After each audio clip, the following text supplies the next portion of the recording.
sequence of operation of how many residential toilets operate and the function. And so step by step, we take here, we have a piece of PEX pipe here, so the water would be incoming in this direction.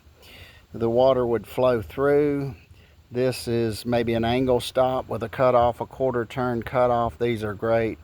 And so then there's a braided hose with a 3/8 inch, let me correct myself, 3/8 inch female thread that screws onto a perhaps a 3/8 thread. Then it comes around here, and then it goes here. And as stated in an earlier video, the toilet sometimes often has this plastic kind of, I'm not sure, plastic, PVC, whatever part on it. And also it has a rubber bushing, so generally speaking, there may not be any use to put thread tape on here. But then what happens, so okay, this does this. This is the fill valve. So this begins to just make believe there's a toilet tank here, not the part. This would be the part in the back when you would have to lift the lid off.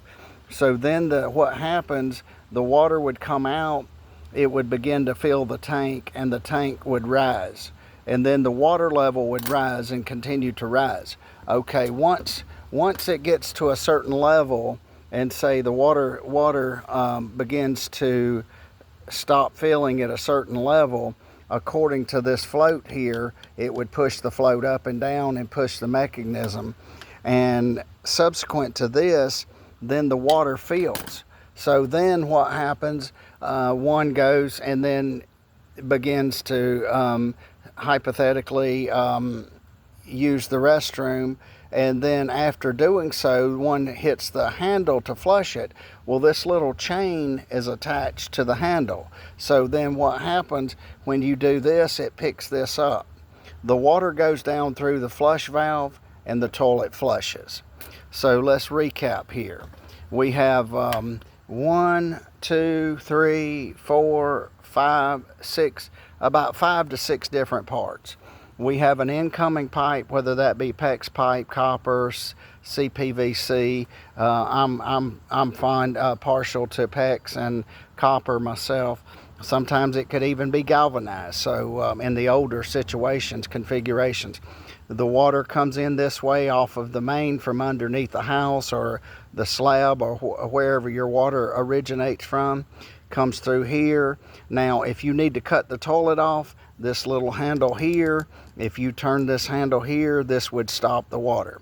The water comes through here. You have a braided hose.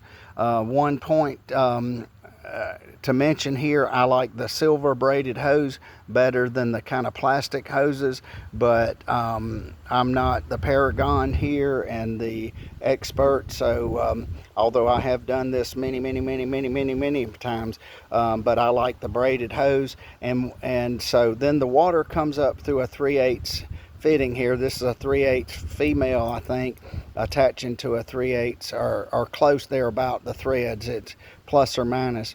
Then the water comes here. The water comes into the fill valve, and as noted, the toilet, this would be generally speaking to the left side of the tank. When you're facing the toilet, if you go down, this would be obscured because this would sit in the back of the tank. This would sit in the back of the tank. The water comes in, and then it comes to a certain level, pushes this float up. Once the float's pushed up, it stops. So the toilet level, hypothetically, say there's not a tank here, but say the tank were here and the water level rises here, and then when there's a handle and the handle is attached inside of the tank to a thingummy like this, and it could be different configurations, but this particular one is a chain. So when you hit the handle, it will lift this up, and then the flapper lifts up and it allows the water to go through. After the toilet is done, it stops here, and this is the sequence of operations of how a toilet works. Again, 1, 2, 3. 1, incoming water through the cutoff. Also make sure you cut off. There are some houses, I shouldn't say many, let me correct myself. Some houses that still don't have a cutoff, and I'm not sure if they're out there, but I can't say, but you definitely need a cutoff. And so this would be your cutoff. Some people refer it to an angle stop. Here's the little mechanism to cut the water off. The hose screws onto here, it comes around here, screws onto the fill valve. The fill valve the water pressure pushes it up through here. It fills the tank.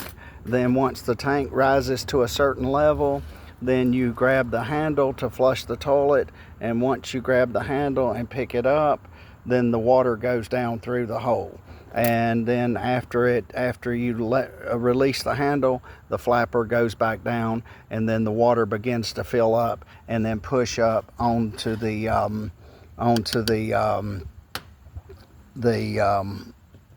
float here and once it pushes up on the float, then it pushes this mechanism and the water stops. So this is the sequence of operations of how many residential toilets work. Thank you for watching. Have a wonderful day.